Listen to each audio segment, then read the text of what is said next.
अक्षरसमां नायमधिगम्य महेश्वरात् कृत्स्नं व्याकरणं प्रोक्तं तस्मै पाणिनये नमः।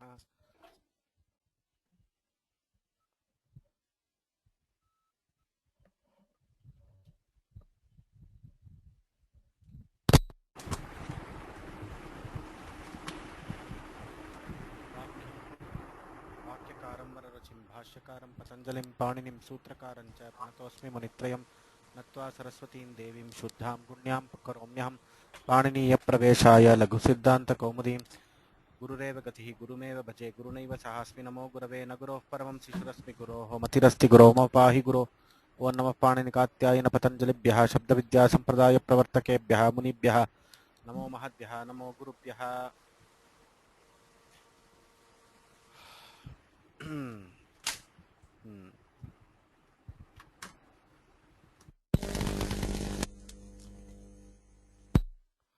श्रूयते वा?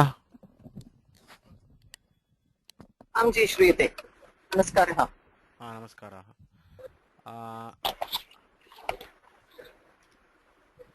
कदाचित् मन्दं श्रूयते, कदाचित् सम्यक् श्रूयते। मम एव क्लेशः वा तत्र अस्तु,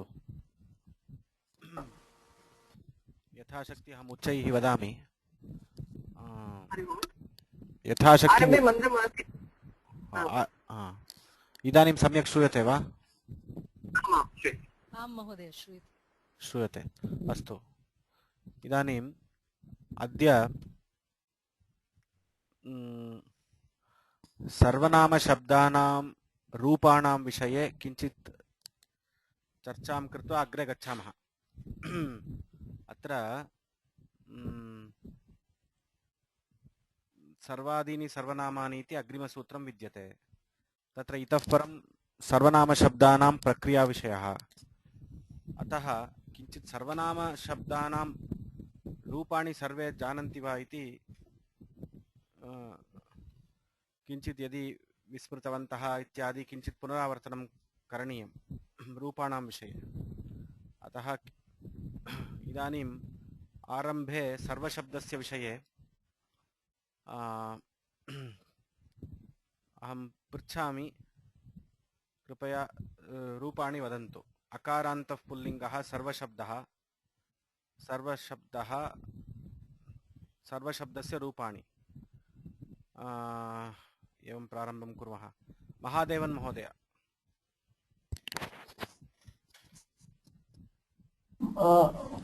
इदानीं मन्दं श्रूयते। हा, सर्वनामशब्दानां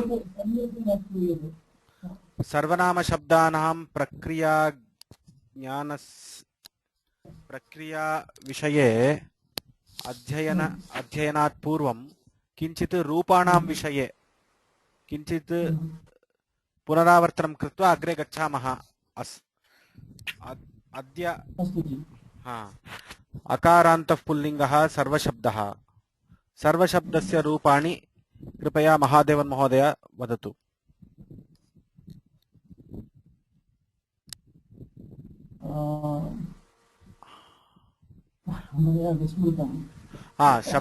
शब्द एतत् बहु इम्पार्टेण्ट् अस्ति। इत्युक्ते प्रधान अंशः रूपाणां ज्ञानं विना यदि प्रक्रियाज्ञानम् अस्माभिः क्रियते तर्हि क्लेशः भवति। तदर्थमेव पुनरावर्तनकक्षा। अस्तु, अहमपि कदाचित् विस्मरणम् अनुभवामि। यथाशक्ति तर्हि एकं कार्यं करोमि। एकवारं जानकी भगिनी,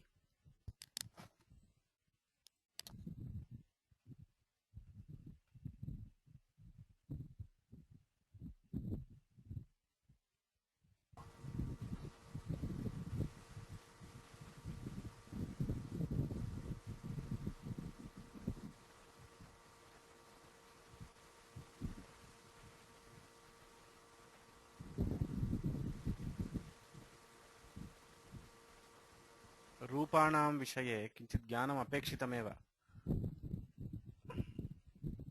यतोहि अस्माभिः इष्टसिद्धिः क्रियते। इदानीं रूपज्ञानं विना कथं तत्र प्रक्रिया इत्यादि पठनम् इति एवमस्ति। अतः शारदा भगिनी, अकारान्तः पुल्लिङ्गः सर्वशब्दः।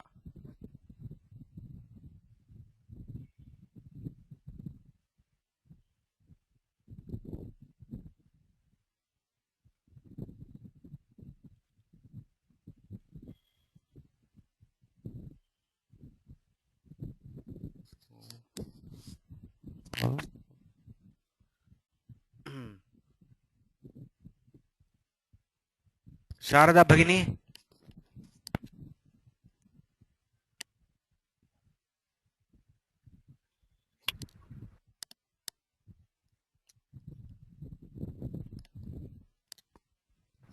ऑफलाइन इति दृश्यते। आफ्लैन् इति दृश्यते। यदा प्रश्नः अस्तु। विद्या भगिनी, आम महोदय। अकारान्त वदामि वा? अवश्यम्। सर्वः सर्वौ सर्वे सर्वं सर्वौ सर्वान् सर्वेण सर्वाभ्यां सर्वैः सर्वस्मै सर्वाभ्यां सर्वेभ्यः सर्वस्मात् सर्वाभ्यां सर्वेभ्यः सर्वस्य सर्वयोः सर्वेषां सर्वस्मिन् सर्वयोः सर्वेषु। उत्तमम् उत्तमम् अत्युत्तमम्। आकारान्त स्त्रीलिङ्गः सर्वा शब्दः। महादेवन महोदय, शब्दमञ्जरी अस्ति वा गृहे? अस्ति जि। दृष्ट्वा वक्तुं शक्यते वा?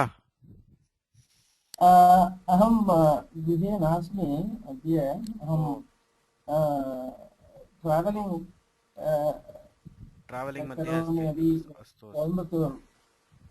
कोयम्बतूर् मध्ये अस्ति। कोयम्बतूरे मम समीपे लैपटॉप अस्ति। एवम् एवम् अस्तु। पुस्तकानि न अस्ति। अस्तु अस्तु, अहं शब्दम् अत्र शब्दमञ्जर्याः कश्चन भागः विद्यते, कदाचित् दोषाः भवेयुः, तथापि समीकृत्य अग्रे गच्छामः। एकं फैल् अस्ति, फैनल् फैल् इति अस्ति।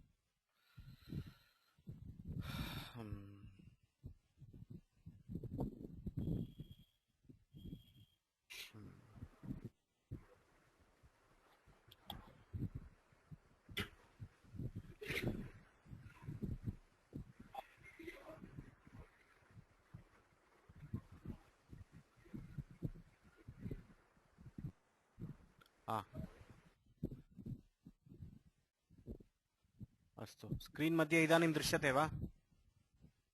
आम्। महादेवन महोदय, आकारान्त स्त्रीलिङ्गः सर्वा शब्दः। आकारान्त स्त्रीलिङ्गः सर्वा शब्दः। सर्वा सर्वे सर्वाः सर्वां सर्वे सर्वाः सर्वया सर्वाभ्यां सर्वाभिः सर्वस्यै सर्वाभ्यां सर्वाभ्यः सर्वस्याः सर्वाभ्यां सर्वाभ्यः सर्वस्याः सर्वयोः सर्वासां सर्वस्यां सर्वयोः सर्वासु। सर्वासु इति सर्वासु इति तत्र सु एव सर्वास् इति लिखितम्। तद् उ अस्ति, उकारः अस्ति। सर्वस्यां सर्वयोः सर्वासु तत्र उकारः अस्ति, परन्तु तद् न दृश्यते सम्यक्। प्रिण्टिङ्ग् मध्ये अस्ति। अस्तु, इदानीं हे सर्व। हे सर्वे हे सर्वे हे सर्वे हे सर्वाः। यतोहि स्त्रीलिङ्गः, आकारान्त स्त्रीलिङ्गः, अतः हे सर्वे हे सर्वे हे सर्वाः। इदानीम् अकारान्त नपुंसकलिङ्गः, एतत् पुल्लिङ्गः इति उक्तं। नपुंसकलिङ्गः सर्वं सर्वे सर्वाणि सर्वं सर्वे सर्वाणि सर्वेण सर्वाभ्यां सर्वैः सर्वस्मै सर्वाभ्यां पुल्लिङ्गवत्। सर्वस्मै सर्वाभ्यां सर्वेभ्यः सर्वस्मात् सर्वाभ्यां सर्वेभ्यः सर्वस्य सर्वयोः सर्वेषां सर्वस्मिन् सर्वयोः सर्वेषु। अग्रिमशब्दः विश्वशब्दः। विश्वशब्दः सर्वशब्दवत्। इदानीम् उभशब्दः। उभशब्दः सुजाता भगिनी। किं शब्दः जी सम्यक् न श्रूयते उभशब्दः उभ शब्दः उभौ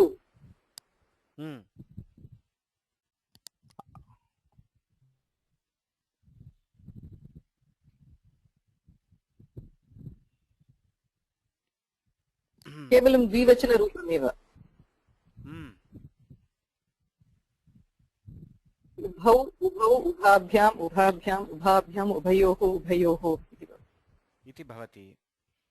तद् पुल्लिङ्गः वा पुल्लिङ्गः वा स्त्रीलिङ्गः वा तत् पुल्लिङ्गमिति मन्ये पुल्लिङ्गम् अकारान्तः पुल्लिङ्गः नित्यं द्विवचनान्तः उभशब्दः। इदानीम् शब्दः अस्ति वा नास्ति वा जी अस्ति हा तर्हि उभाशब्दः कथं भवति भा शब्दः वा उभाशब्दः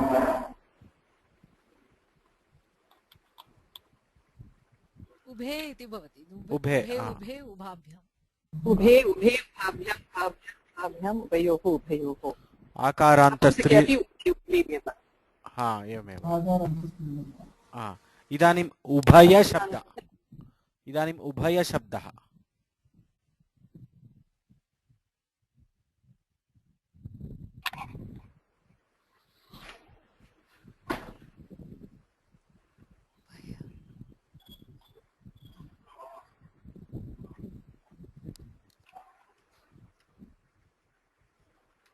तद् वचनत्रये अपि भवति वा महोदय उभयः उभयौ उभये उभयाः एवं तत्र उभयशब्दस्य विषये तत्र मतद्वयं विद्यते। मन्दं श्रूयते उभयशब्दस्य विषये द्विवचनं न भवति उभयशब्दस्य द्विवचनं नास्ति अतः एकवचनं बहुवचनमेव अस्ति। इदानीम् एकवचनं बहुवचनम् एव अस्ति इत्युक्ते कथं रूपं कथं भवति उभयः पुल्लिङ्गे उभयः सर्वनामशब्दः बहुवचने उभये इदानीम् एवमेव द्वितीया विभक्तिः उभयम् उभयान् उभयेन उभयैः उभयस्मै उभयेभ्यः उभयस्मात् उभयेभ्यः उभयस्य उभयेषाम् उभयेषाम् उभयस्मिन् हे उभय हे उभये एवं स्त्रीलिङ्गे कथं भवति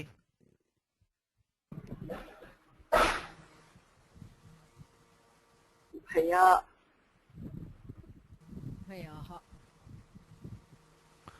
तत्र उभयी इति शब्दः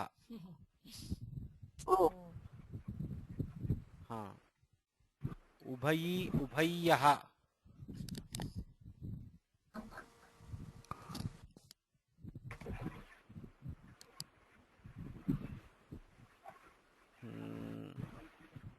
उभयी उभय्यः हे उभयी हे उभय्यः नदी शब्दवत् द्विवचनं नास्ति उभय्या उभयीभिः एवं भवति। एवं बहुवचन नपुंसकलिङ्गरूपमपि भवति। इदानीम् अग्रिमशब्दः कतरशब्दः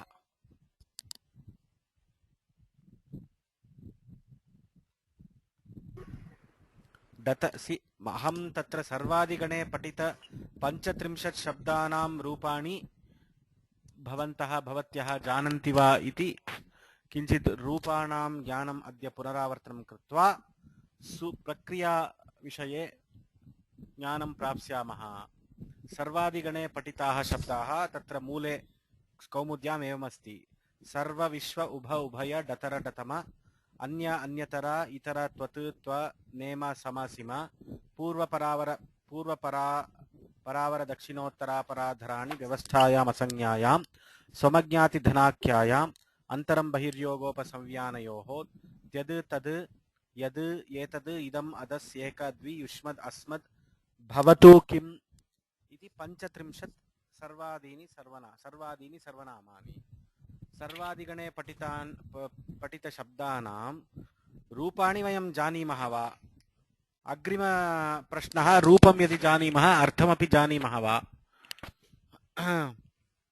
अर्थं यदि मया अर्थः न वक्तुं शक्यते, यतः भवन्तः सर्वे ज्येष्ठाः, किञ्चित् कोशादि सर्वं दृष्ट्वा ज्ञातव्यं भवति।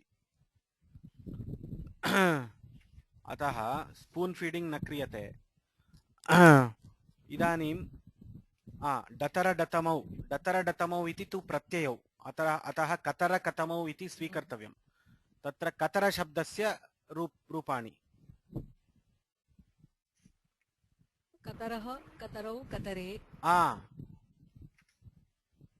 कतरं कतरौ कतरान्, कतरेण कतराभ्यां कतरैः, कतरस्मै कतराभ्यां कतरेभ्यः, कतरस्मात् कतराभ्यां कतरेभ्यः, कतरस्य कतरयोः कतराणां कतरेषां इति भवति वा? कतरेषां सर्वनामसंज्ञा। आम्, कतरस्मिन् कतरयोः कतरेषु। हे कतर, हे कतरौ, हे कतरे। नपुंसकलिङ्गे कतरत् इति एकवचनरूपं भवति। कतरत्, कतरते, अन्यत्, अन्ये, अन्यानि इव भवति वा? भवति, एवमेव भवति। कतरे कतराणि। स्त्रीलिङ्गे कतरा कतरे कतराः। समीचीनं। कतरां कतरे कतराः। एतत् कतरविषये। एवं कतमविषये कतमः कतमौ कतमौ कतमाः इति। कतमे कतमे। कतमः अपि एवं भवति। एकनिमिषम्।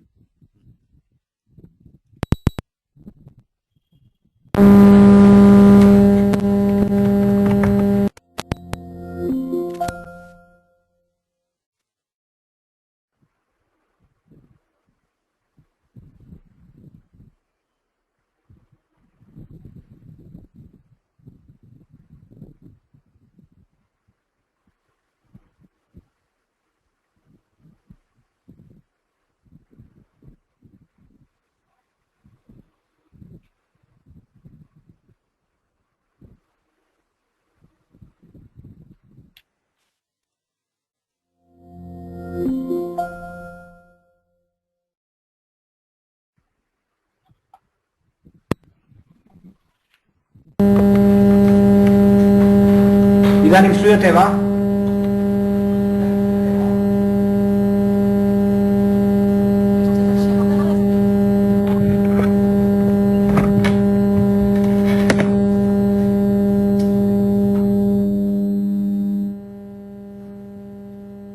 श्रूयते वा?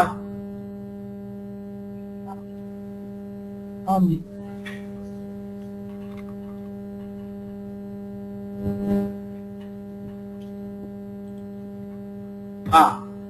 कतरशब्दः अभवत्।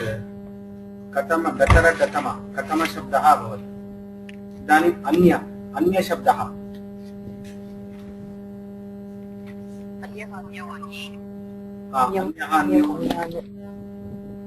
सर्वशब्दवत् एव भवति। अन्यशब्दः। अनन्तरम् अन्यतर।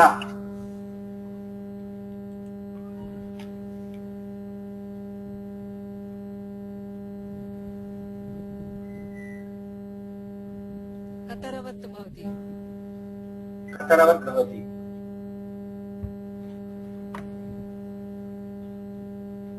अस्तु, अन्यतर। अन्यतर इतर। इतरः इतरौ इतरे। समीचीनम्। इतरम् इतरौ इतरान्। इदानीं इतर त्वत् त्वत् शब्दः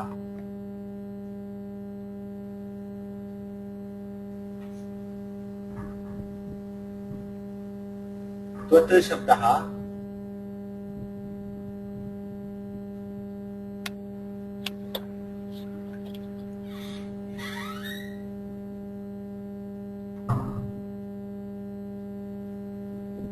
त्वत् शब्दः अश्रुतपूर्वः शब्दः अश्रुतपूर्वः शब्दः अस्तु त्वत् शब्दः अदन्तशब्दः एव किम् अस्ति इत्युक्ते त्वत् त्व इति अस्ति किल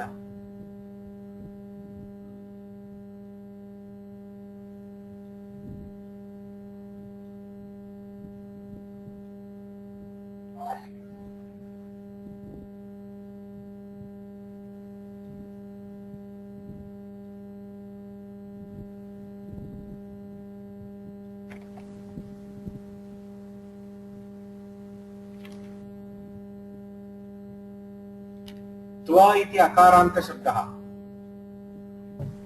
त्वत् त्वत् त्व अकारान्तशब्दः त्वः त्वौ त्वे इति भवति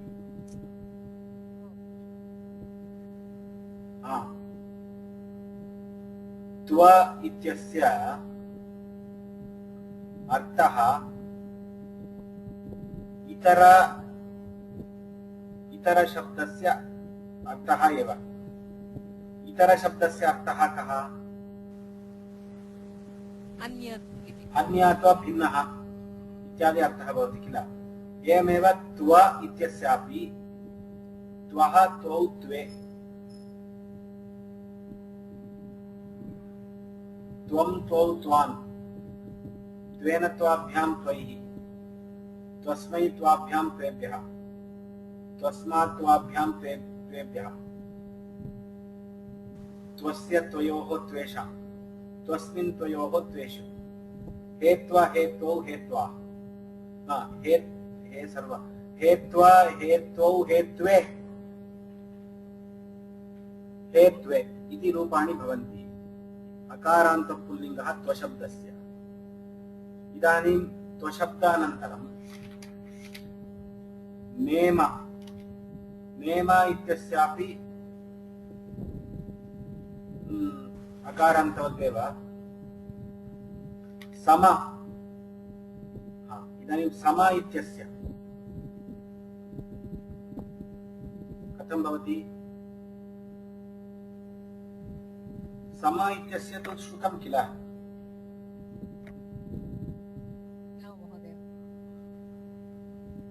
सर्वनाम शब्दे कः अर्थः इति स एव अत्र अद्यतन पाठस्य विषयः स एव सर्वनाम समशब्दस्य कः अर्थः सर्वादिगणे पठितः सः शब्दः सर्वनाम शब्दः अतः सम इत्यस्य अर्थद्वयं विद्यते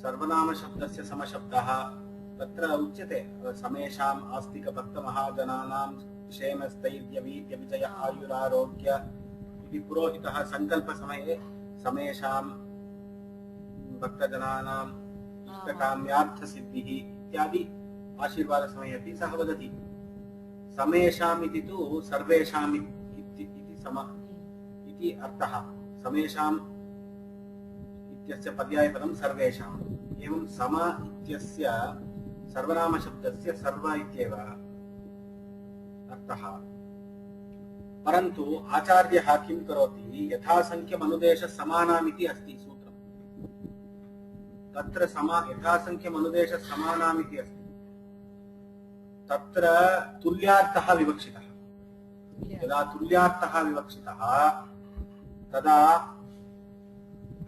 सर्वादिगणे न पठितः तुल्यार्थ समशब्दः न तु सर्वनामशब्दः। एवम् अस्माभिः ज्ञातव्यं भवति। अतः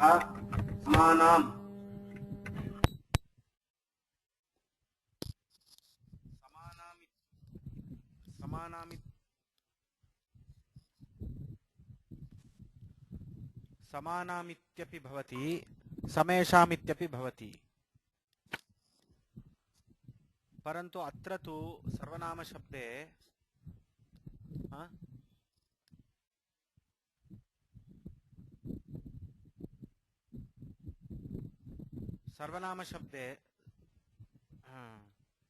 सर्वनामशब्दस्य रूपाणि कथं भवन्ति?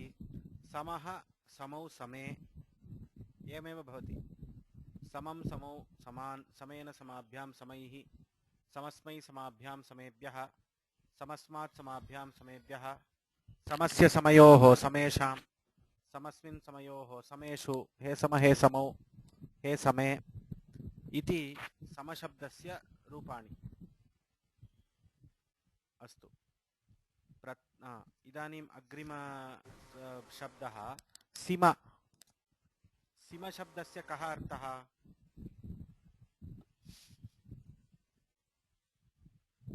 सीमशब्दस्यापि सर्व इत्येव अर्थः। सीमः सीमौ सीमे। अत्र सर्वशब्दस्य प्रधानत्वात् सुलभत्वात्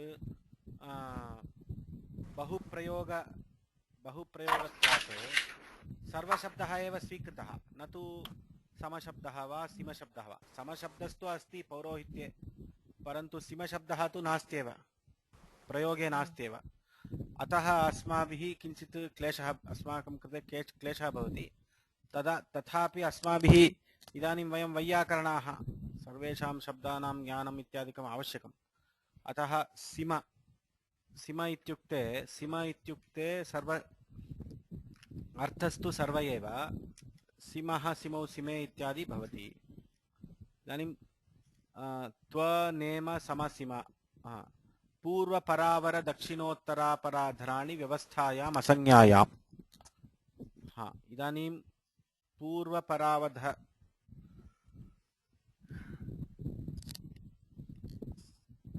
पूर्वः पूर्वौ पूर्वः तु पूर्वः पूर्वौ पूर्वे, परः तु परः परौ परे, अवरः अवरः अवरौ अवरे। समीचीनं। दक्षिणः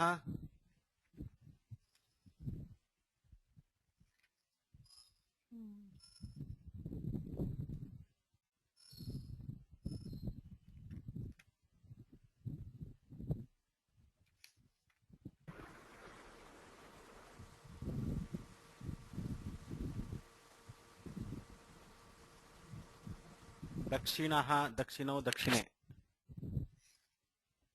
एवमेव भवति। अकारान्तवत् इत्युक्ते एवमेव। उत्तरः अपि एवमेव, अपरः अपि एवमेव, अधरः अपि एवमेव। एवं एते सर्वे तत्र अत्र गणसूत्रमिति परावर दक्षिणोत्तरापराधराणि व्यवस्थायाम् असंज्ञायाम् इत्यत्र सप्त शब्दानि विद्यन्ते।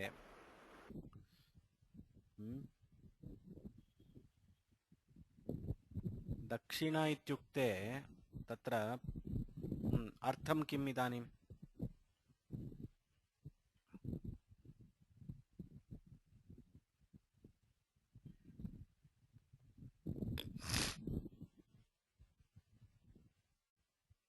दक्षिण उत्तरदिक् इति।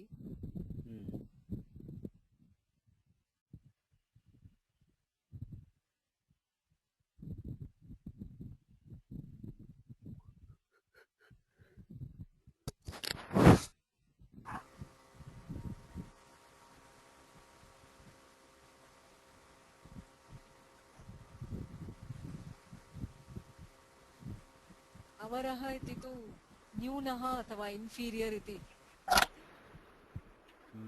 एवमस्ति वा?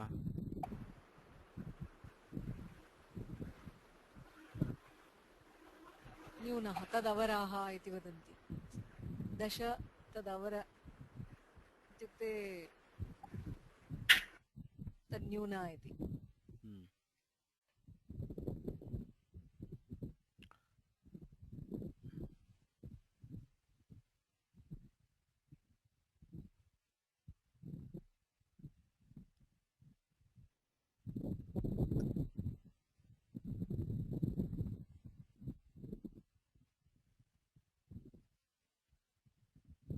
पूर्वपरावधर दक्षिणोत्तराणि व्यवस्थायाम् असंज्ञायां संज्ञा न भवेत्।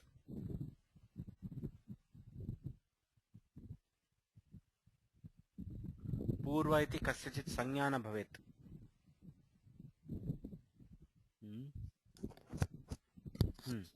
अस्तु, तत्र कदाचित् अवर उत्तर अपर अधर अधः इति तु अव्ययमस्ति, अधर इति न अव्ययं नास्ति, तदेव अस्माभिः स्मर्तव्यं। कदा अव्ययं भवति, कदा अव्ययं सर्वनामशब्दः इत्युक्ते अत्र विभक्ति विपरिणामः अस्ति। अव्ययम् इत्युक्ते विभक्ति विपरिणामः नास्ति, यथा अधः इत्यत्र। एवं स्मर्तव्यम्। इदानीम् अग्रिम किं स्वमज्ञाति धनाख्यायाम्। अत्र गणसूत्रे एव अर्थः सूचितः। स्वमज्ञाति धनाख्यायाम् इत्यत्र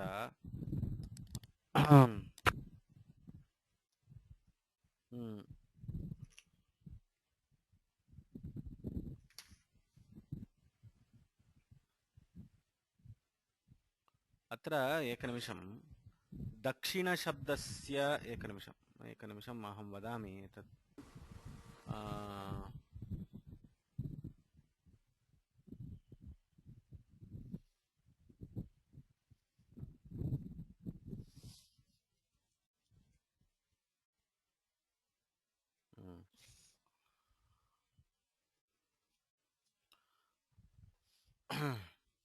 पूर्वपरावर दक्षिणोत्तरापराधराणि व्यवस्थायाम् असंज्ञायाम्। यदा वयं सूत्रं ज्ञास्यामः तदा अर्थं ज्ञातुं शक्यते, परन्तु अत्र गणसूत्रे एतत् गणसूत्रं विद्यते। गणसूत्रं नाम सर्वादिगणे पठितम् एतत् सूत्रम्। इदानीं पूर्व, इदानीं काशी पूर्वा इति अस्ति। अस्माभिः प्रश्नः क्रियते, कुतः पूर्वा? प्रयागात् पूर्वा।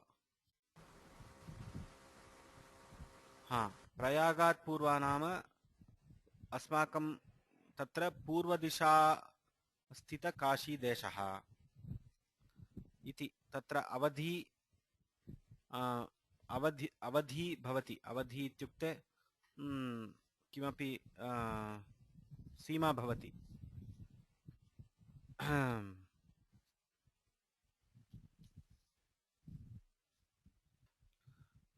एतादृश अवधि अस्ति चेत् व्यवस्था अस्ति इति उच्यते। एवं व्यवस्था दक्षिणा इत्युक्ते कुशलाः इत्यर्थः। दक्षिणा इत्यत्र दक्षिणा इति दिक् नास्ति। पूर्वादिशब्दस्तु देशवाची काशीपूर्वा, कालवाची। इदानीं पूर्वे रावणादयः आसन् इति वयं वदामः। पूर्वे रावणादयः आसन्, तदा कालवाची व्यवस्था अस्ति। इदानीं दिग्वाची व्यवस्था अपि अस्ति। पूर्वस्यां रविरुदेति। यदि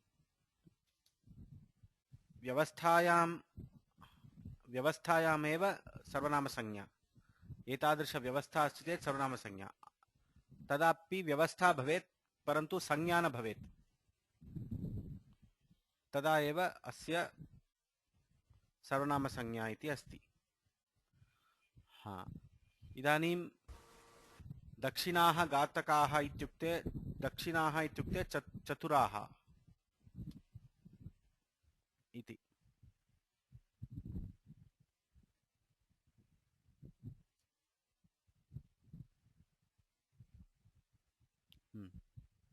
अस्तु, स्वमज्ञातिधनाख्यायाम् इत्यत्र शब्दरूपं कथं भवति? स्वः स्वौ स्वे स्वाहा इति भवति। स्वः स्वौ स्वे स्वाहा एवम् अकारान्तत्वात् सर्वशब्दवत् रूपं भवति स्वमज्ञातिधनाख्यायाम्। स्वं नाम धन, तत्रैव अस्ति ज्ञाति धन अज्ञातिधनाख्यायाम्।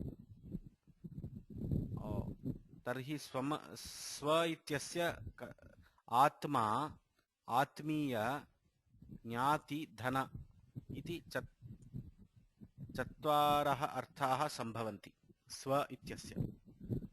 आत्मा इत्युक्ते स्वयं, आत्मीय स्वस्य स्व इत्यस्य स्वस्य इति अर्थः, ज्ञाति इत्यपि अर्थः, धनम् इत्यपि अर्थः। एवं स्व इत्यस्य अत्र उक्तं ज्ञाति धनाख्यायां। ज्ञाति न स्वीकरणीयः, इत्युक्ते अज्ञाति धनाख्यायाम्। अज्ञाति इत्युक्ते बान्धव अर्थस्य स्वीकारः न करणीयः, धन इत्यस्यापि न करणीयः। तर्हि द्वौ अर्थौ एव स्वीकर्तव्यौ, आत्मा आत्मीय इति। यदा आत्मा आत्मीय इति अर्थः स्वशब्दस्य भवति तदा सर्वनामसंज्ञा भवति इति गणसूत्रं वदति। स्वमज्ञातिधनाख्या, एतत् गणसूत्रं नास्ति इति मन्ये, एतत् प्रधानसूत्रमेव। अस्तु, तर्हि स्वशब्दः अभवत्। इदानीं सर्वनामपट्टिका सर्वविश्व उभय डतर डतम अन्य अन्यतर इतर त्व नेम समसीमा पूर्वपरावधर तदभवत् समज्ञा। अन्तरं,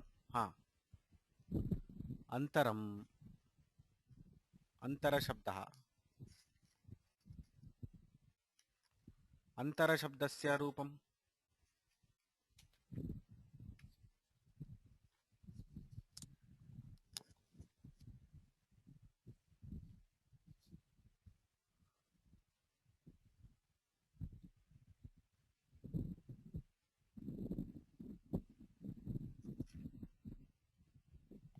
अन्तरः अन्तरौ अन्तरे अन्तराः पूर्वशब्दवत् भवति।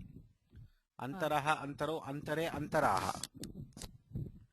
एवम् अन्तरेण अन्तराभ्याम् अन्तरैः, अन्तरस्मै अन्तराभ्याम् अन्तरेभ्यः, अन्तरस्मात्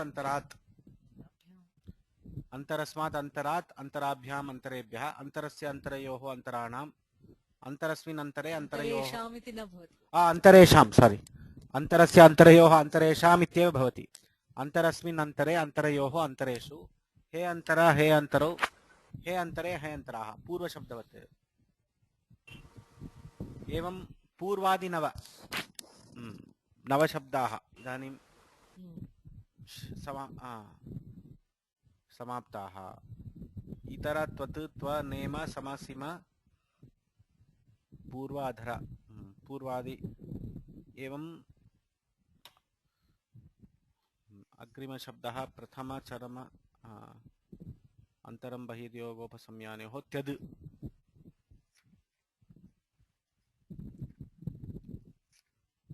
त्यद् इत्यस्य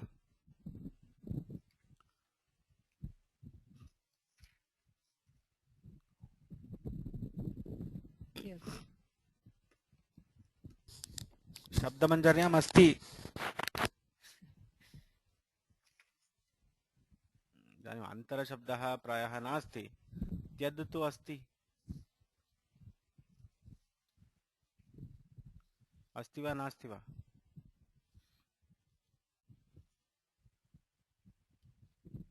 किं मकार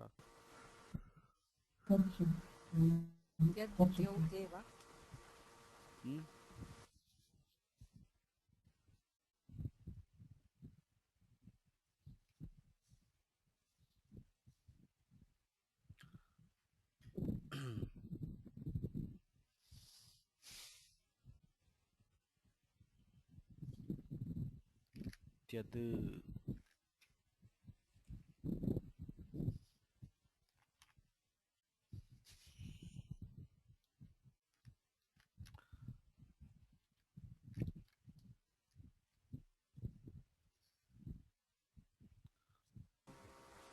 त्वत् त्यद् त्यद् इत्यस्य त्यः त्यौ त्ये त्यः त्यौ इदानीं त्यः त्यदादीनाम् त्यौ ते अस्ति वा कुत्रचित् त्यं त्यौ त्यान् त्यः त्यौ त्ये शब्दमञ्जर्याम् अस्ति वा सः इति अर्थे आम् तच्छब्दवत् चन्द्रिकायाम् अस्ति तच्छब्दवत् त्यः त्यौ त्ये इति भवति समीचीनं सम्पूर्णशब्दं पठतु त्यः त्यौ त्ये त्यं त्यौ त्यान् तेन त्याभ्यां त्यैः त्यस्यै त्याभ्यां त्येभ्यः त्यस्मात् त्याभ्यां त्येभ्यः त्यस्य त्ययोः त्येषां त्यस्मिन् त्ययोः त्येषु त्यस्मै एव किल त्यस्यै न त्यस्मै त्यस्मै त्याभ्यां अस्तु अस्तु एवं त्यः त्यौ त्ये इति भवति अग्रिमशब्दः त्यद् अभवत् त्यद् तद् यद् एतद् एतत् सर्वं जानन्ति इति मन्ये तदहं न पृच्छामि तद् यद् एतद् इदम् अदस् एतत्तु सर्वे जानन्ति इदानीम् एकशब्दः एकः एकम् एकेन एकस्मै एकस्मात् तत् यदि एकशब्दस्य अर्थः कः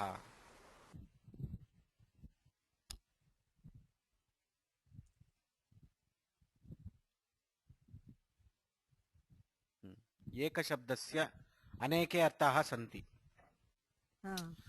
एकशब्दस्य अनेके अर्थाः सन्ति यदि संख्यावाची एकशब्दः अस्ति चेत् भवत्या यदुक्तं तत् सत्यम् एकः एका एकं संख्यावाची एकशब्दः इदानीं सर्वादिगणपठित एकशब्दः सर्वनामशब्दः अस्ति अस्य अर्थः तत्र कोशे द्रष्टुं शक्यते अन्य प्रधान प्रथम केवल साधारण समान अल्प इत्यादि अर्थाः भवन्ति एतादृश अर्थस्थले एकः एकौ एके इत्येव सर्वशब्दवत् भवति एकः एकौ एके हे एकौ हे एके एकम् एको एकान् एकेन एकाभ्याम् एकैः अतः एकशब्दः इत्युक्ते तत्र इदानीं प्रौढशालास्तरे एकशब्दः इत्युक्ते संख्याशब्दः एव एकः एका एकमेव इत्येव प्रौढशालास्तरे स एव परन्तु पाणिनीयव्याकरणपठनसमये एकशब्दस्य सर्वादिगणे पठितत्वात् अस्य कश्चन विशेष अर्थः अस्ति इति ज्ञात्वा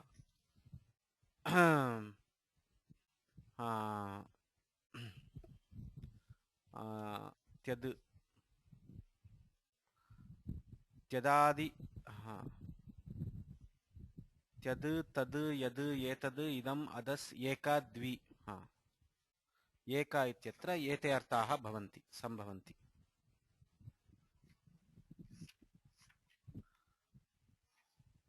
एवमेव द्वि इत्यस्य कः अर्थः इत्यपि ज्ञातव्यं भवति तत्र किमपि दत्तं वा द्वि इत्यस्य कः द्विः वा महोदय एक द्वि केवलं द्वि पश्यामि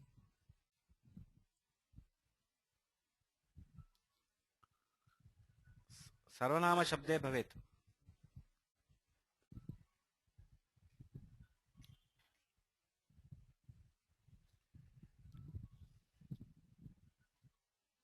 अत्र संख्यावाची तदेव दत्तमस्ति द्विशब्दः संख्यावाची द्विशब्दः दत्तम् किन्तु विसर्गसहित द्विः इति द्विवारम् इति अर्थः भवति अस्ति वा तत्तु अव्ययः अस्ति वा अव्ययं स्यात् तत् तर्हि अव्ययं किल इदानीं द्विशब्दस्य प्रयोगः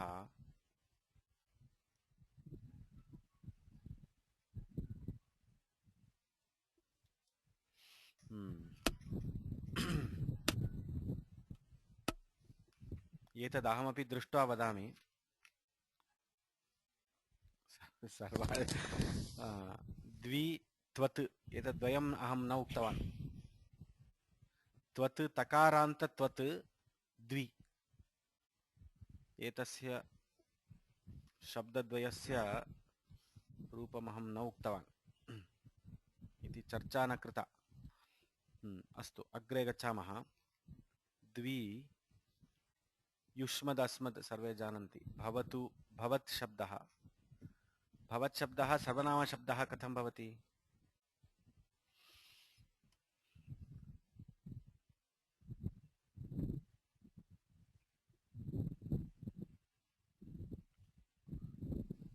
इदानीं भवत्याः नाम किमिति सम्भाषणशिबिरे पाठ्यते किल भवत् शब्दः तत्तु सर्वनामशब्दः वा अन्यः शब्दः वा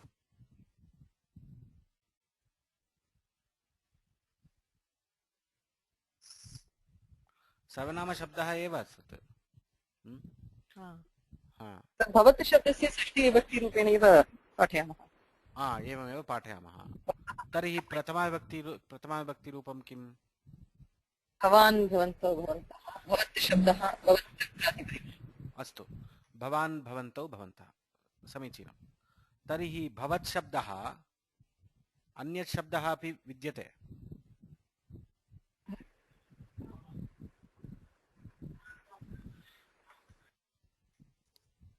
भूधातोः भवत् शब्दः भवन् पचन् पचन्तौ पचन्तः पचत् अस्ति किल शत्रुप्रत्ययान्त शब्दः भवत् शब्दः अस्ति भवता भवत् तत्रापि अस्ति किल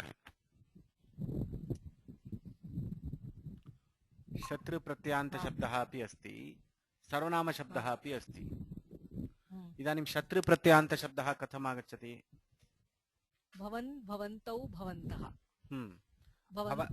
भवन्तौ भवतः भवता भवद्भ्यां भवद्भिः भवते भवद्भ्यां भवद्भ्यः भवतः भवद्भ्यां भवद्भ्यः भवतः भवतोः भवतां तर्हि भवतः नाम किम् इति अत्रापि आगतं किल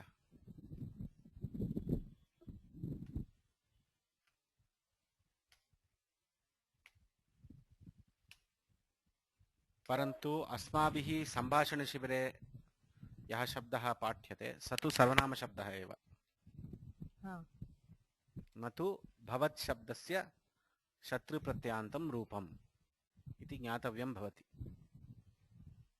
अर्थव्यत्यासः अस्ति यद्यपि रूपसाम्यम् अस्ति अर्थव्यत्यासः अस्ति भवत्याः नाम किम् इत्युक्ते वाट् इस् युवर् नेम् भवतः इत्युक्ते तत्र भूशब्दस्य of the person who is being of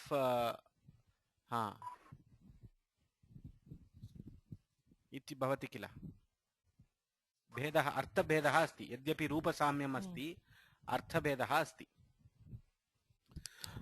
किमर्थम् एतत् सर्वम् अद्य किञ्चित् टैम् पास् कुर्वन् अस्मि इति भवत्याः कृपया मा चिन्तयन्तु तत्र वैयाकरणानां दृष्टिः कथं भवेत् इति परिचयं कारयितुम् अहम् इदानीं अस्यां कक्षायां किमपि सूत्रं वा सूत्रार्थः वा वृत्तिः वा प्रक्रिया वा न दर्शितं वैयाकरणानां दृष्टिः प्रथमं तत्र इदानीं केचन लक्ष्यैकचक्षुष्काः पाणिनिसदृशाः इत्युक्ते लक्ष्यं सर्वं जानन्ति तदनन्तरं ते सूत्राणि प्रणीनाय इति लक्षणं कृतम् इदानीम् अस्माभिः अपि प्रयोगः इत्युक्ते रूपं ज्ञातव्यम् अस्माभिः साध्यं प्रक्रिया करणसमये what is that final step we should know इदानीं सर्वशब्दस्य चतुर्थी विभक्तिः इति वदामि सर्वशब्दस्य चतुर्थी विभक्ति प्रक्रियां लिखत इति असैन्मेण्ट् ददामि चेत् सर्वशब्द इस् लैक् रामशब्द सर्वाय इति रूपस्य प्रक्रियायां see once you know the steps सर्वशब्दस्य सर्वाय इत्यपि कर्तुं शक्यते प्रक्रिया तादृश यदि सर्वनामशब्दः अस्ति चेत् सर्वस्मै करणीयं यदि सर्व इति कस्यचित् नाम अस्ति, इदानीं सर्वजित्, सर्वेषा, सर्वेषा इति नाम स्थापयन्ति, तदनन्तरं तस्य किं कुर्वन्ति, इदानीं सत्यभामा इत्युक्ते भामा इति आह्वयन्ति, सत्या इति आह्वयन्ति, एवं विश्वनाथ इत्युक्ते विश् इति आह्वयन्ति। कदाचित् कन्नडमध्ये धनलक्ष्मी इति आह्वयन्ति, धनलक्ष्मी इति नाम स्थापयन्ति, किम् आह्वयन्ति, धन इति आह्वयन्ति। धन इत्युक्ते कन्नडभाषायां धनलक्ष्मी इति अष्टलक्ष्मीषु एका लक्ष्मीः। धन इति उच्चारणं क्रियते चेत् धन इत्युक्ते कौ इति भवति। धनलक्ष्मी इति माङ्गलिकं नाम स्थापयन्ति, अनन्तरं धन इति आह्वयन्ति। एतादृशं किं भवति, अत एव अस्माभिः प्रयोगं ज्ञात्वा किञ्चित् वैयाकरणानां दृष्टिः कथं भवेत्। इदानीं सर्वेषां शब्दानां प्रक्रिया वयं ज्ञास्यामः, रूपमेव न जानीमः चेत् क्लेशाय भवति इति तात्पर्यम्।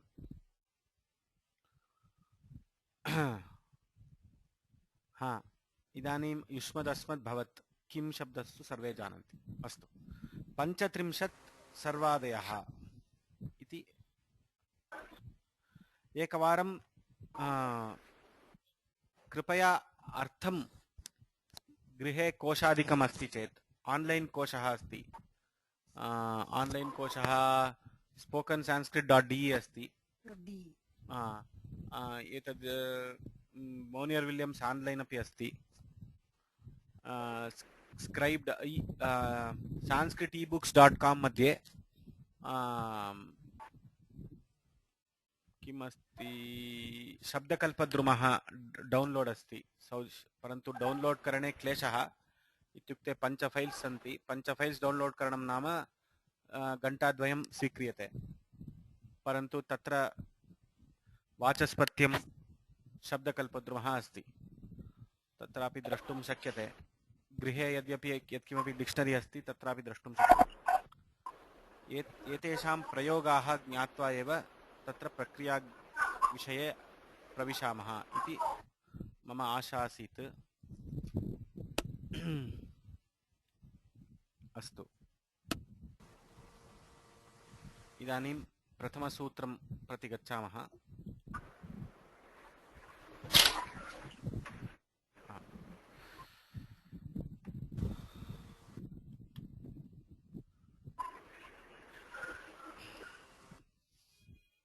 सर्वादीनि सर्वनामानि इति प्रथमं सूत्रम्। अत्र पदद्वयं विद्यते।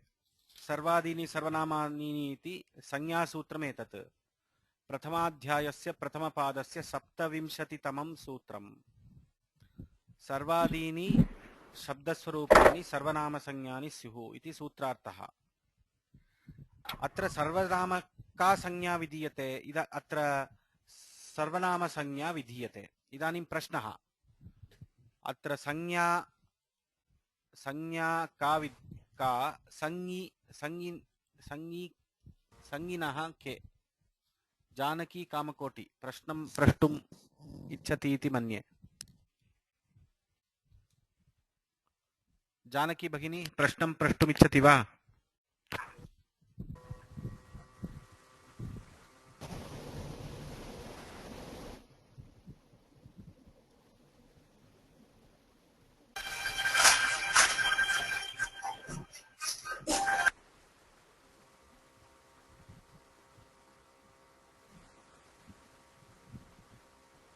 जानकी भगिनी प्रश्नं न पृष्टवती। अस्तु, सर्वादीनि शब्दस्वरूपाणि सर्वनामसंज्ञानि स्युः।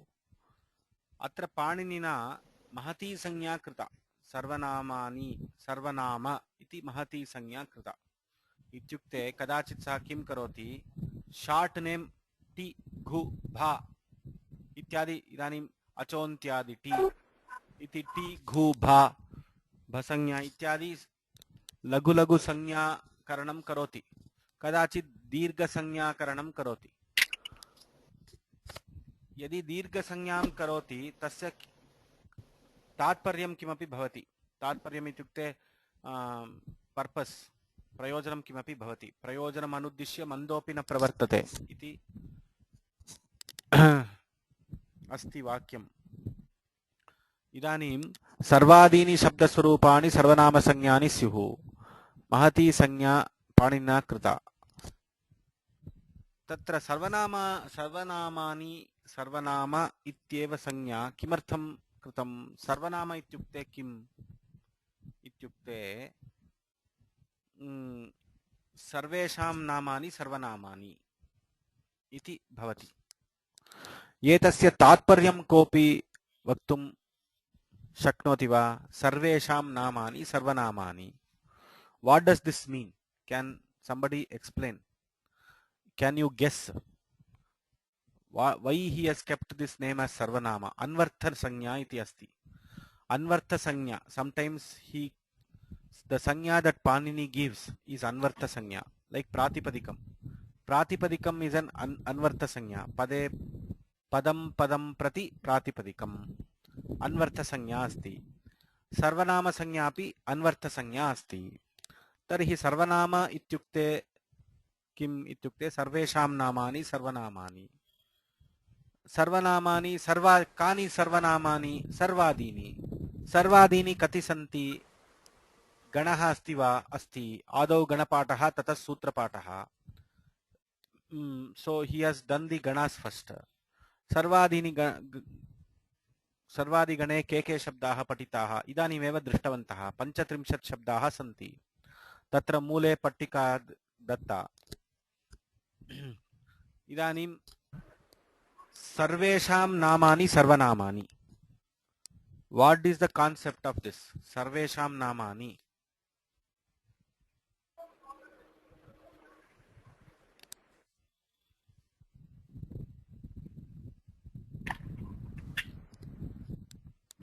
अकारान्तम् इकारान्तम् उकारान्तम् ऋकारान्तम् इति अन्तभेदं विना सर्वेषां शब्दानां सर्वः इति प्रयुज्यते इति कारणेन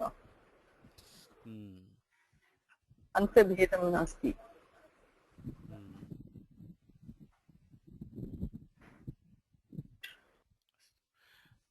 किञ्चित् 100% रैट् आन्सर् इति वक्तुं न शक्यते, समीचीनमिति किञ्चित्, परन्तु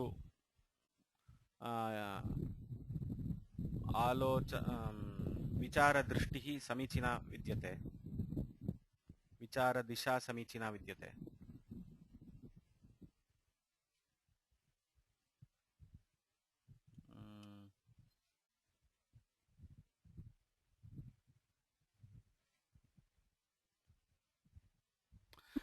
जस्ट अनलैज दिस। अहम सर्वादिगणे के शब्दाः पठिताः? सर्वशब्दः पठितः। तत् शब्दः पठितः। सः तौ ते तत् शब्दः। अयम् इमौ इमे इति शब्दः पठितः। इदं शब्दः। इदानीं सर्वादीनि शब्दस्वरूपाणि सर्वनामसंज्ञानि। सर्वेषां नामानि। इदानीं ये सर्वादिगणे पठिताः सर्वे शब्दाः सर्वेषां नामानि सर्वे शब्दाः सर्वनाम इति संज्ञां लभन्ते। तत्र सर्वशब्दस्यापि सर्वनामसंज्ञा अस्ति, तत् शब्दस्यापि सर्वनामसंज्ञा अस्ति। तत्तु वयं जानीमः। अत एव संज्ञा का संज्ञिनः के इति अहं पृष्टवान्। मध्ये अवान्तरप्रश्नः अभवत्। अत्र संज्ञा का? सर्वनामानि इति संज्ञा। सर्वनाम इति संज्ञा। सर्वनाम इति संज्ञा। संज्ञिनः सर्वादीनि इत्युक्ते 35। The list of 35। 35 the list of 35 words. Each of them get the word sarvanama. नौ इदानीं किम् इत्युक्ते सर्वनाम इति अन्वर्थसंज्ञा कथं वै इट् इस् काल्ड् सर्वनाम इत्युक्ते इदानीं तत् शब्दं स्वीकरोतु तत् शब्दे सः तौ ते अथवा सा ते ताः तत्ते तानि सः इत्युक्ते रामः कृष्णः मुकुन्दः गोविन्दः लोके लोके ये शब्दाः सन्ति पुल्लिङ्गशब्दाः तत्र सर्वत्र सः इति उपयोक्तुं शक्यते वा न वा शक्यते अत एव तादृश शब्दाः एव अत्र गणे पठिताः the words included in 35 in the sarvanama group are those shabdas each of those shabdas can be a substitute for many nouns existing in this world that is why it is called sarvanama tad asti idam asti यत्किमपि स्वीकरोतु मध्ये सर्वे शब्दाः सर्वेषां नामानि सर्वनामानि they can become a name for everything इदानीं रामः इति एकवारम् उक्त्वा अनन्तरं सः सः सः सः सः सः सः इति अहं वदामि एवं सः इत्यस्य रामः इत्यपि भवति अनन्तरं लक्ष्मणः इति उक्त्वा सः एवं कृतवान् इति वदामि सः शब्दस्य लक्ष्मणः इत्यपि अर्थः भवति अनन्तरं सः भीमः इति उक्त्वा सः शब्दस्य भीमः इत्यपि अर्थः महादेवन् इत्यपि अर्थः सः शब्दस्य एवं सर्वेषां नामानि सर्वनामानि सर्वनाम इति संज्ञा आगतम् इदानीं सर्वशब्दस्य सर्वनामसंज्ञा अस्ति सर्वशब्दस्य इदानीं यदा सर्वशब्दः उपयुज्यते तदा सर्वशब्दः for any noun in this world you can use sarva shabda evam for any noun you can use tat shabda any noun you can use ayam shabda any relevant noun idanim strilingasya krite aham pullinga shabdam upayogam karomi tadrisha vitandavatah na karaniyah parantu panina kim kritam sarvadigane patitaah sarve shabdaah sarvanama sangyam स्वीकुर्वन्ति सर्वनाम इति अन्वर्थसंज्ञा सर्वेषां नामानि सर्वनामानि एकैकशब्दोऽपि सर्वेषां नामानि भवितुम् अर्हति तस्य अर्हता अस्ति अतः सर्वनाम इति संज्ञा अवगतं वा पाणिनेः तन्त्रम् अस्ति एतत् पाणिनेः अन्यत् तन्त्रमस्ति वा तन्त्रं नास्ति परन्तु यदा यदा सः महती संज्ञा करोति किञ्चित् तस्य विशेषः भवति किमपि तन्त्रं नास्ति इफ् सी तत्र एकं वाक्यमस्ति अर्धमात्रा लाघवेन पुत्रोत्सवं मन्यन्ते वैयाकरणाः यदि अर्धमात्रा लाघवं तैः सम्पाद्यते if instead of using 2 matras if they have reduced it to 1.5 matras or if instead of using 1 matra if they have reduced the usage to 1 matra in a sutra or in a usage they feel it is a putrotsava putra janana sandarbhe yadrisha santoshah te anubhavanti tadrisha santosham te anubhavanti ardhamatra laghavena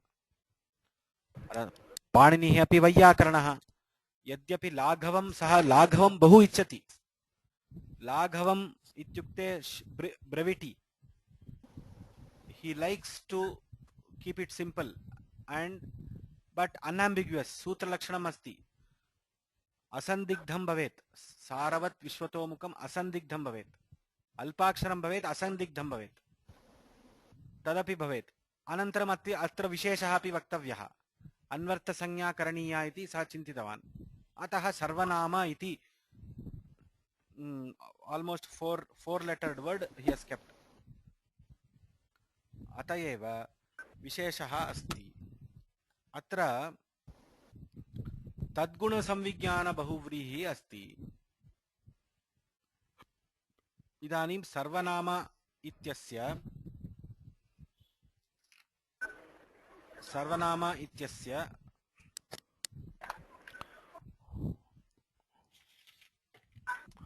विग्रहवाक्यं किम्? सर्वनाम इत्यस्य विग्रहवाक्यं किम्? सर्वेषां नाम सर्वनाम। सर्वेषां नामानि सर्वनामानि इति तु अन्वर्थ अर्थ इत्युक्ते समासः कथं भवति इत्युक्ते तद् सर्वनाम सर्वेषां नामानि सर्वनामानि। सर्वादीनि इत्यत्र विग्रहवाक्यं किम्? सर्वादीनि सर्वः आदिः सर्वम् आदिः यस्य येषां ते। येषां तानि। अत्र सर्वादीनि इति कृतवान् किल, अतः सर्वः आदिः येषां तानि सर्वनामानि। सर्वः आदिः येषां। सर्वः नाम सर्वशब्दः, सर्वशब्दः आदिः। आदिः नाम प्रथम फस्ट्, आदिः आद्यवयवः इति अर्थः। सर्वः सर्वशब्दः, आदिः आद्यवयवः, येषां नाम शब्दस्वरूपाणां तानि सर्वनामानि तानि सर्वादीनि इति विग्रहवाक्यम्। अत्र तद्गुणसंविज्ञानबहुव्रीहिः अस्ति। यद्यपि बहुव्रीहि समासः अस्ति तथापि अत्र बहुव्रीहिः द्विधा। तद्गुणसंविज्ञानबहुव्रीहिः अतद्गुणसंविज्ञानबहुव्रीहिः इति। अतद्गुणसंविज्ञानबहुव्रीहिः इत्युक्ते किम्? एतत् मया पूर्वम् उक्तं, कुत्रचित् मया उक्तम्। एतत् कुत्र उक्तम् इति अहं न स्मरामि, परन्तु उक्तं तद्गुणसंविज्ञान अतद्गुणसंविज्ञानविषये कदाचित् प्रस्तावः कृतः।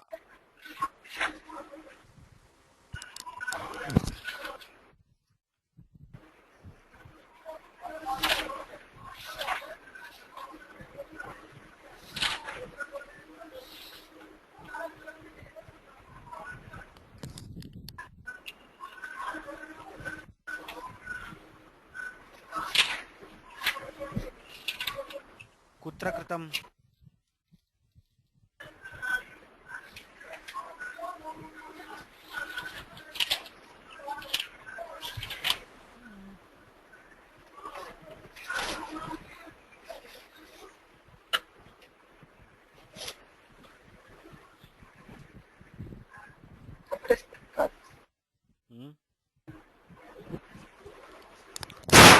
यस्मात् प्रत्ययवदिस्तदादिप्रत्ययङ्गम्।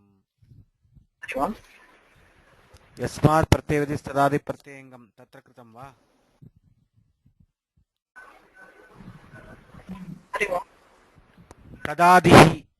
तदादिः यस्मात् प्रत्ययविधि तदादिप्रत्ययङ्गम् इत्यत्र तदादि इत्यस्य मया व्याख्यातं प्रायः। अस्तु, पुनः वदामि, तत्र चिन्ता नास्ति। कोऽपि स्मरति वा? तद्गुणसंविज्ञान अतद्गुणसंविज्ञान बहुव्रीहि। इदानीं बहुव्रीहिसमासस्य लक्षणं किम्?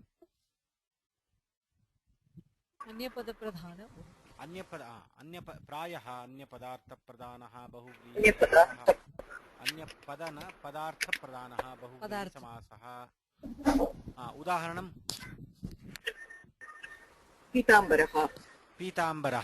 पीताम्बरः गच्छति इति क्रियापदम् एकं योजयामः।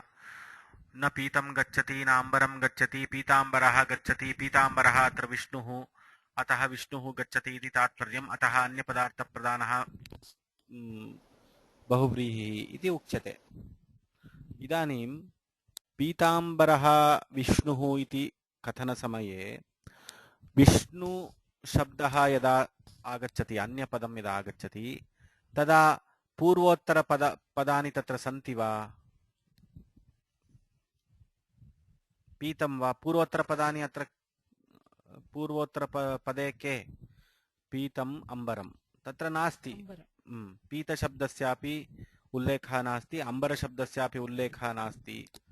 एवं विष्णुशब्दस्य अन्यपदार्थस्वीकारात् किम् आगतम्? अतद्गुण मीन्स् अतद्गुण, न तद्गुणं। तद्गुणं न स्वीकृतं, पीतस्य गुणः न स्वीकृतः समस्तपदे पीतत्वं वा अम्बरत्वं वा न स्वीकृतं तत्र परन्तु विष्णु यः पीताम्बरः विष्णुः अस्ति तस्यैव प्रधानत्वम् आगतम् अतः एवम् अभवत् एतादृश उदाहरणेषु अतद्गुणसंविज्ञानबहुव्रीः इति उच्यते तद्गुणसंविज्ञानबहुव्रीः इत्युक्ते इदानीं सर्वादीनि सर्वनामानि इदानीं सर्वादीनि अस्ति सर्वः आदिः येषां ते इति अत्र सर्वशब्दः स्वीक्रियते वा न वा स्वीक्रियते स्वीक्रियते पीतम् अम्बरम् इत्यत्र पीतशब्दः स्वीकृतः वा न स्वीकृतः अतः अतद्गुणसंविज्ञानबहुव्रीः बहुव्रीः इस् ऑफ टू टाइप्स अतद्गुण and तद्गुण where the here सर्वादीनि सर्वनामानि इत्यत्र किम् इत्युक्ते गुणः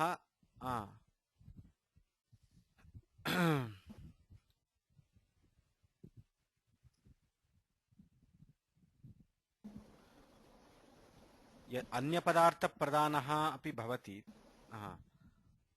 अन्यपदार्थप्रधानः भवति बहुव्रीहि समासे परन्तु अन्यपदार्थप्रधानसहितं समस्यमानपदानाम् अर्थानां प्रवेशः यदि भवेत् तदा तद्गुणसंविज्ञानः बहुव्रीहि भवति अन्यपदार्थः भवति परन्तु समस्यमानशब्दानां वा पदानां वा त्यागः पीतम् अम्बरं यस्य सः इत्यत्र पीतशब्दस्य त्यागः अम्बरशब्दस्य त्यागः अन्यपदार्थः विष्णुः इति स्वीक्रियते मनसि अतः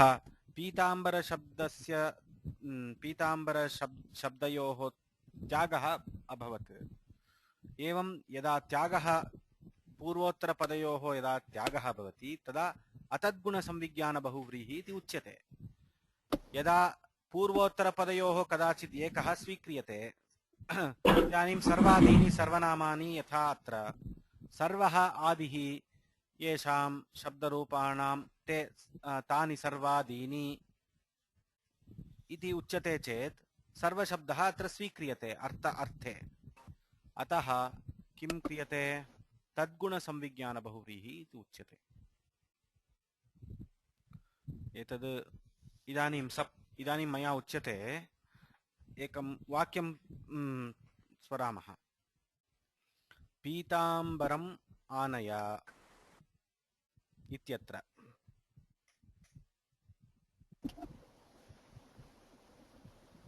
पीतवर्णवस्त्रम् आनय इति अर्थः पीतवर्णवस्त्रमानय इत्यर्थः चेत् तर्हि बहुव्रीहिः एव न भवति पीताम्बरं पुरुषं पीताम्बरं पुरुषमानय इति स्वीक्रियते चेत् इदानीं किं भवति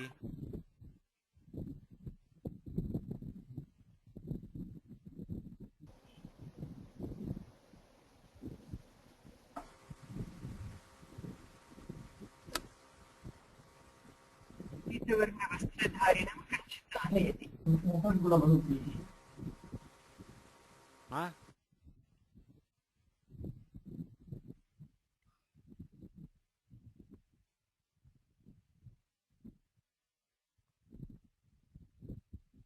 तर्हि इदानीं स एव प्रश्नः भो एतत् तर्हि तद्गुणसंविज्ञान भवति किल महोदय तदेव किल तद्गुणसंविज्ञानबहुव्रीहि एव भवति तदेव पीताम्बरम् आनय इत्युक्ते पीतवर्णोपेतपुरुषः पुरुषम् आनय इत्यर्थः तर्हि पीतवर्णोपेतपुरुषम् आनयति इदानीं पीतवर्णः आगतः वा न वा अम्बरः आगतः पीताम्बरसहितमेव आगतवान् तर्हि तद्गुणसंविज्ञानबहुव्रीहि एव अभवत् तर्हि पीताम्बरः इत्यपि तद्गुणसंविज्ञानबहुव्रीहि एव न तु अतद्गुणसंविज्ञानबहुव्रीहि अस्तु अन्यदुदाहरणं पश्यामः अतद्गुणसंविज्ञानबहुव्रीहेः शुद्धोदाहरणम् आवश्यकम्। एकनिमिषम्। तत्र दृष्टमथुरः इति अस्ति। दृष्टा मथुरा येन सह। इदानीं दृष्टमथुरपुरुषम् आनय। यः मथुरां दृष्टवान् तं पुरुषम् आनय। तर्हि मथुरा आगच्छति वा?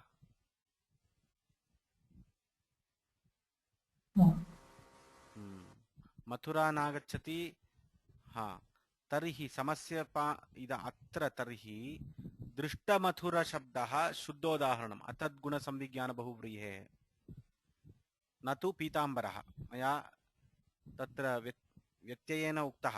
अहमपि एवमेव प्रश्नं पृष्टवान्, तद् सम्यक् न अभवत्। अतद्गुणसंविज्ञानबहुव्रीहि इत्युक्ते दृष्टमथुरः समस्यमानपदानां प्रवेशः न भवति। अत एव मम गुरवः महाबलेश्वरभट्टाः यदा पाठितवन्तः सर्वदा समासविग्रहवाक्यकथनसमये उत सर्वदा समासविषये कश्चित् निर्णयः, निश्चयः, निर्धारः स्वीकरणीयं चेत् एकं वाक्यं रचनीयम्। इदानीं पीताम्बरः पीताम्बरम् आनय इति यदा कृतं तदा एव ज्ञातम्, ओ एतत् तद्गुणसंविज्ञानबहुव्रीहेः एव उदाहरणम् इति। यदा पीताम्बरः इति उक्तः तर्हि ओ विष्णुः इति अस्माभिः कृतम्। वाक्यरचना करणीया। क्रियापदं योजयित्वा एकं तिङन्तं योजयित्वा वाक्यरचना सदा करणीया, तदा एव भ्रमः निस्सरति। इदानीं भ्रमः निस्सृतः। दृष्टमथुरः इति शब्दे दृष्टा मथुरा येन सह दृष्टमथुरम् आनय इत्युक्ते अतद्गुणसंविज्ञानबहुव्रीहि। हा, चित्रा गावः, एतदेव उदाहरणं स्मर्तुम् इष्टवान् अहं। चित्रा गावः यस्य सः, चित्रगुः इति अस्ति। चित्राः गावः नाम one who has many cows, many चित्राः, the spotted cows सन्ति किल। चित्राः गावः यस्य सः। इदानीं चित्रगुम् आनय इत्युक्ते किं भवति? चित्रगुम् आनय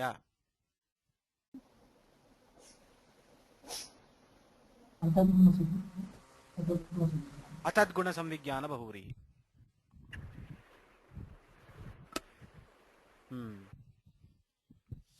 एवं तत्र एकं क्रियापदं योजयित्वा एव निर्णयः कर्तुं शक्यते।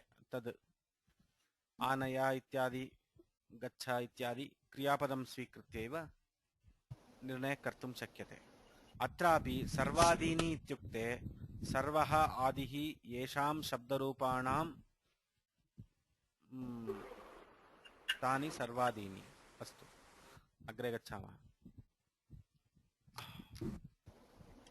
एतद् उद्भूतावयवः अनुद्भूतावयवः इति अन्यदेकः अंशः अस्ति।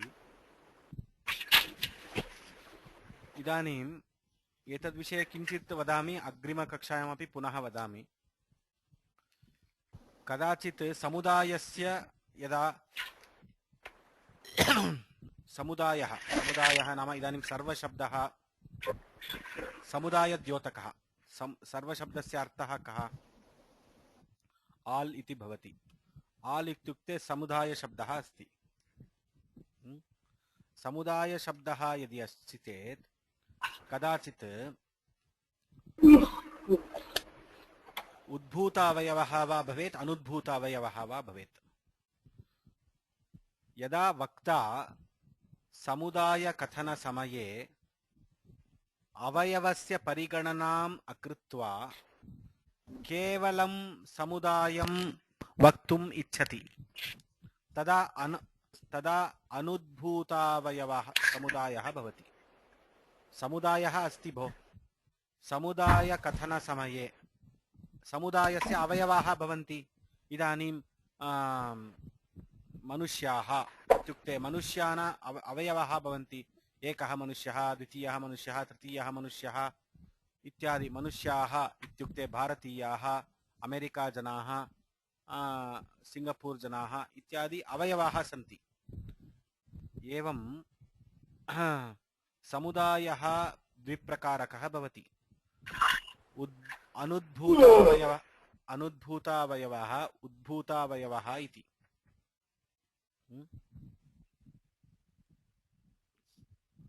यदा वक्ता केवलं समुदायकथने तस्य तात्पर्यम् अस्ति तदा अनुद्भूतावयवः इत्युक्ते अवयवस्य परिगणना सन्दर्भे सः सत्य तात्पर्यं नास्ति। इदानीं वृक्ष एकम् उदाहरणं स्मरामि अहम् इदानीं। बालकः वृक्षान् सिञ्चति। इदानीम् एकम् उपवनमस्ति, उपवने 10 वृक्षाः सन्ति। 10 वृक्षाः सन्ति। बालकः किं कृतवान्? वृक्षान् सिञ्चति। इदानीं यदि बालकः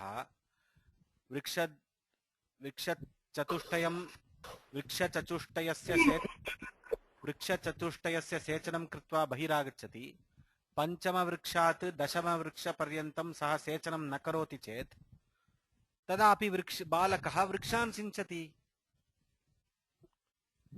अस्माकं कथने तात्पर्यं बालकः वृक्षं सेचितवान् वा न वा? वृक्षान् सेचितवान्, अतः वृक्षान् सिञ्चति इति अस्माभिः उक्तं वाक्यम्। एवं यदा अवयवानां परिगणना विषये इत्युक्ते not considering the parts inside the whole, if the whole is referred, it is called anudbhuta avayava.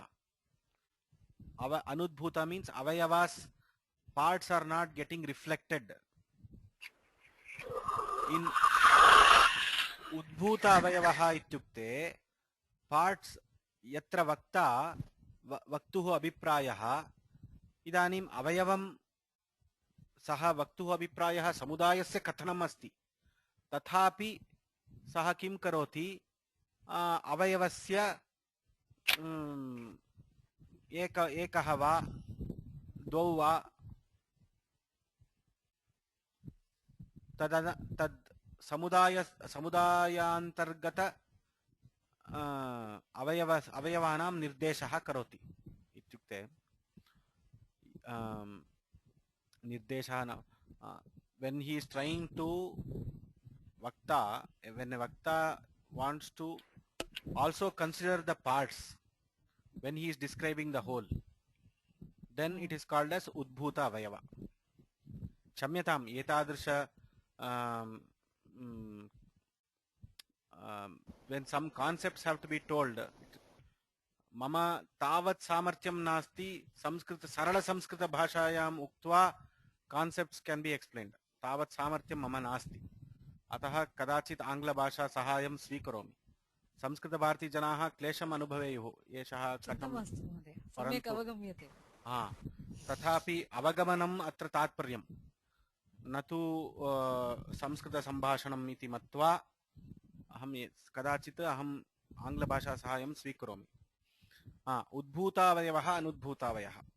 इदानीं सर्वशब्दे एतत् किमर्थम् आगतम् इत्युक्ते, यदा सर्वशब्दः अनुद्भूतावयवसमुदायस्य विवक्षा सर्वशब्दकथनसमये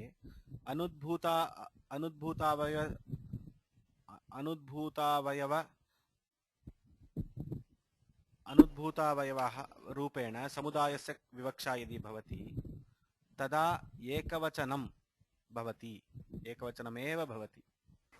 यदा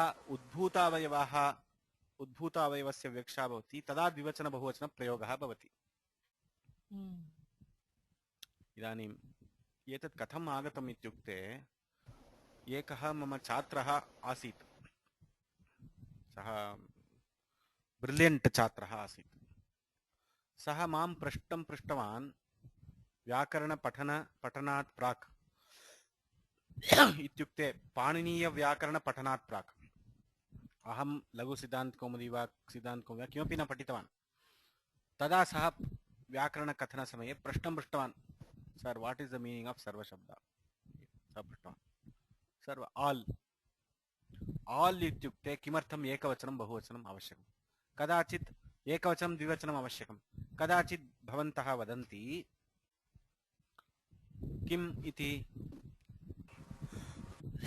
नित्यं बहुवचनान्तः अपशब्दः नित्यं द्विवचनान्तः उभशब्दः इत्यादि वदन्ति किल नित्यम् एकवचनान्तः एकशब्दः तस्सु नित्यं बहुवचनान्तः सर्वशब्दः इति कर्तुं शक्यते स्म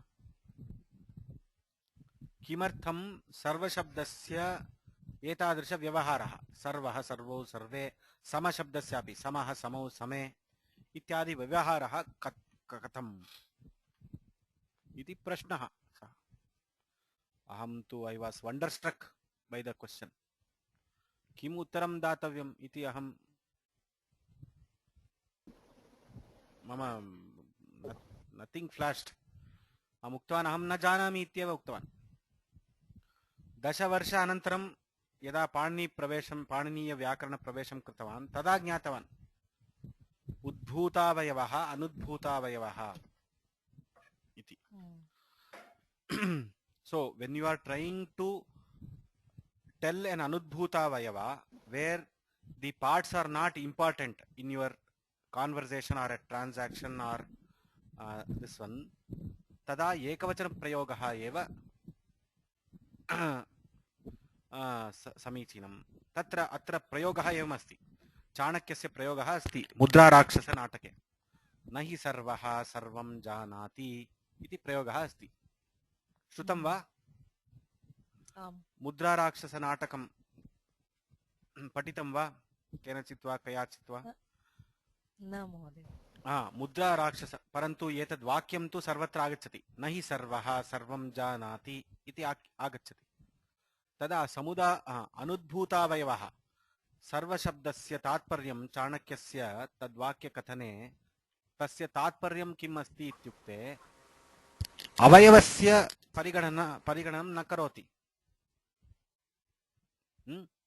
तदा किं भवति एकवचनप्रयोगः भवति इदानीम् अहम् अन्यत् उदाहरणं वदामि सर्वे पाण्डवाः वनम् अगच्छन् इति अस्ति उद्भूतावयवस्य विवक्षा उद्भूतावयवः अत्र विवक्षा किं सर्वे इति विवक्षा अस्ति पाण्डवाः इति उक्तत्वात् पञ्चपाण्डवाः सन्ति सर्वे गतवन्तः इत्यादि विवक्षा मनसि विद्यते अतः प्रायः बहुवचनप्रयोगः अत्र इति एतद् मम एव अनालिसिस् अस्ति तथापि ज्येष्ठाः प्रष्टव्याः अत्र प्रयोगविषये परन्तु एतादृश संशयनिवारणम् एतादृशरीत्या कर्तुं शक्यते इति अहं चिन्तितवान् सदगोपन् महोदयः किमपि जानाति वा एतद्विषये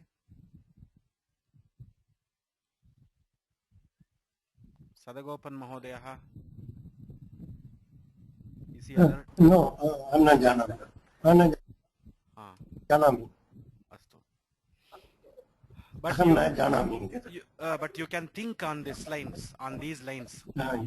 Now I understand, yes. Because this question was asked by a 7th standard student to me when I was teaching him Sarva Shabda and at that time I had not studied Paniniya Vyakarana. I couldn't even answer his question, but even now anybody can ask these questions to you also, or all of us. पृच्छन्ति महोदय तर्हि कथं तस्य उद्भूतावयवः अनुद्भूतावयवः एतदेव concept अस्ति इति मम अभिप्रायः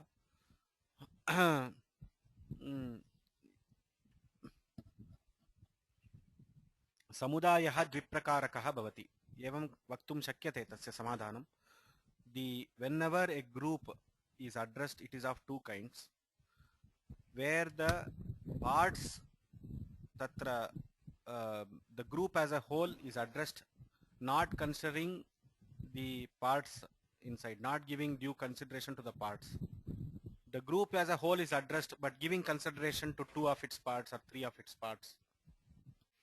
So when 2 or 3 consideration is given, tada it is called udbhuta avayavah. Avayavah udbhavati. Udbhuta avayavah. Avayavah udbhavati. Where consideration is not given, anudbhuta avayavah. Sarva shabda can be used in both contexts. So anudbhuta avayava and samudaya vivaksha, udbhuta avayava and samudaya vivaksha. That is why Panini has kept ekavachana, dvivachana, bahuvachana for sarva shabda. Iti nirnayah. Nirnayah va iti analysis asti. Okay. अत्रैव समापयामः. विलम्बः अभवत्. विलम्बेन प्रारब्धः कृतः, अतः विलम्बः अभवत्. अस्तु, इदानीम् एकमेव सूत्रम् अभवत्, परन्तु सर्वनामशब्दानां विषये किञ्चित् अर्थज्ञानम् अवश्यम् अस्माभिः करणीयं, प्रयोगज्ञानमपि करणीयम्. अग्रे किञ्चित् शब्दानां प्रक्रियाविषये, विशेषप्रक्रियाविषये ज्ञास्यामः. I would request all of you to think about this. Sarva Shabda. Kadachit, the class should always not be one-sided where I am telling something, you are all listening something, and you just listen and go away. And if I have told something wrong or incorrect because of my limited exposure to knowledge, tada kim bhavati kleshah bhavati. Atayeva चिन्तनम् अस्माभिः अपि करणीयम् इति तात्पर्यम्.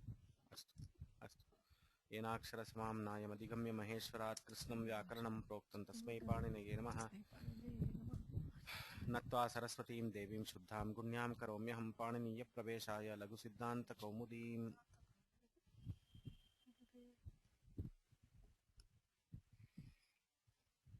राम राम राम. शुभरात्रि सर्वेषां. राम राम. शुभरात्रि. राम राम. शुभरात्रि.